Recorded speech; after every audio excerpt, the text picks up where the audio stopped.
দর্শক বন্ধুরা, বন্ধে আসছিলাম জমি দেখতে আইসা মহা বিপদে পড়ে গেছি। আমার সাথে শুধু একটা সাথী আছে আর কিচ্ছু নাই। এই যে দেখেন আমার আশেপাশে দেখেন একটাও বাড়িঘর নাই, একবারে অন্ধকার। প্রচুর বৃষ্টি হচ্ছে, বৃষ্টিতে এখন অনেক বড় মারাত্মক বিপদে পড়ে গেছে। এই যে এক ভাই এখানে কাজ করতেছে, আমি বাইরের দিকে আরো আগে আসলাম যে এত বড় ঝড় বৃষ্টির মধ্যে। এই যে দেখেন, আমি দেখাইতে পারতেছি না, এই যে দেখেন প্রচন্ড ঝড় হচ্ছে, প্রচন্ড বৃষ্টি হচ্ছে। এই বৃষ্টির মধ্যে মানে একটা লোকও নাই বন্ধের মধ্যে, একটা লোক। এই যে আমি চতুর্দিকটা দেখাইতেছি, একটা লোকও বন্ধ নাই। সব মানুষ যার যেমনি বাড়িতে চলে গেছে, মানে এত অন্ধকার হয়ে বৃষ্টি নামছে।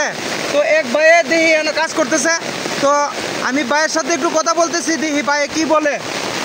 ওই যে আমি ভাইয়ের কাছে যাচ্ছি। জি ভাই, হ্যালো, আসসালামু আলাইকুম। ওয়ালাইকুম আসসালাম ভাই। ভাই আপনি এই অত বড় বৃষ্টির মধ্যে কি করতেছেন? এনো ভাই এনে ক্ষেত নিরাইতাছি ভাই। ক্ষেত নিরাইতেছে? হ্যাঁ ভাই। আপনার বাড়ি কো? আমার বাড়ি ময়মনসিংহ জেলা। ওনার বাড়ি ময়মনসিংহ জেলা। উনি মানে সম্ভবত মানে এখানে আসছে মানে কাজ করার জন্য। দেখেন প্রচন্ড বৃষ্টি হচ্ছে, এই বৃষ্টির মধ্যে ভাই আপনি বাড়িতে চলে যান। এখন এই বৃষ্টির মধ্যে কাজ করবেন কিভাবে? না, কাজ না করলে তো এই মালিক সন্তুষ্ট হইতো না, এজন্য কাজ করতে হইব। বৃষ্টি তো আর মারা নাই, বৃষ্টির মধ্যে কাজ করতে হইব টাকার জন্য ভাই, পেটের জন্য। হ্যাঁ, বৃষ্টির মধ্যে রোদের মধ্যে পুইরা আমরা টাকা উপার্জন করি। দেখেন বৃষ্টির মধ্যে রোদের মধ্যে ফুইরা ওরা মানে টাকা উপার্জন করে। কথাটা আসলে মানে শুনে এত একটা কষ্ট লাগতেছে। দেখেন অত বড় বৃষ্টির মধ্যে আসলে এই বাড়িটা মানে দেখেন, আমি আবার দেখাচ্ছি। দেখেন এই যে দেখেন প্রচণ্ড বৃষ্টি হচ্ছে, একটা লোক মানে আশেপাশে 1 কিলোমিটারের ভিতরে কোনো বাড়িঘর নাই।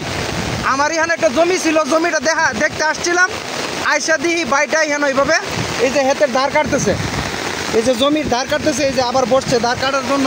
এই যে দেখেন ধার কাটতেছে। আমি বলতেছি উনি চলে যাওয়ার জন্য, উনি বলতেছে না ভাই, পেটে বাদ দিতেইব এবং যে মালিকের কাজ করতে আসছি এই মালিককে সন্তুষ্ট করতে হবে, আর নাহলে মালিক তো ভাই টাকা দিবে না। দেখেন কতটুকু বিসর্জন দিতে মানে কর্ম করার জন্য এবং এই ফেডের জন্য, এই ফেডের দায়ে আজকে দেখেন এই প্রচণ্ড জোরের মধ্যে ভাইটা মানে কাজ করতেছে। এই যে দেখেন কাজ করতেছে, মানে আমি তো বললাম যে অন্ধকার হয়ে বৃষ্টি হচ্ছে, মানে একটা লোকও বন্ধে নাই, একটা লোকও নাই। আশেপাশে কোনো একটা লোকও নাই, বাড়িঘরও নাই যে একটা বাড়িতে গিয়ে আশ্রয় নিবে এরকম বাড়িঘরও নাই। বাড়িঘর অনেক দূরে। এই যে দেখেন আমি দেখাইতেছি, এই যে দেখেন ভাই, আরে ভাই আপনি চলেন না। হ্যালো ভাই, আরে আপনি চলেন না ভাই, কাজ করতে বৃষ্টি পরে একটু পরে যাবো, বৃষ্টি সমস্যা নাই। বৃষ্টি যাইব গা?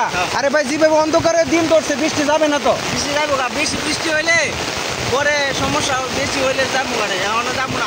সমস্যা আপনার তো যে কোনো বিপদ হইতে পারে। এখানে সব একটা লোকও বন্ধে নাই, জমিতে নাই। আপনি একা এখানে কিভাবে কাজ করবে? একা কাজ করলাম, ওই একা আসছি কাজ করতে। এখন তো আমি সঙ্গে সাথে দেওয়ার নিয়ে আইছি না, একাই আইছি। আরে ভাইয়ের দুঃখটা দেখে আসলে মনটা মানাইতে পারতেছি না, এত একটা কষ্ট লাগতেছে আমার কাছে, বলে বোঝাতে পারবো না। দর্শক বন্ধুরা সবাই ভিডিওটা সাপোর্ট করেন এবং শেয়ার করেন। ধন্যবাদ সবাইকে, আসসালামু আলাইকুম।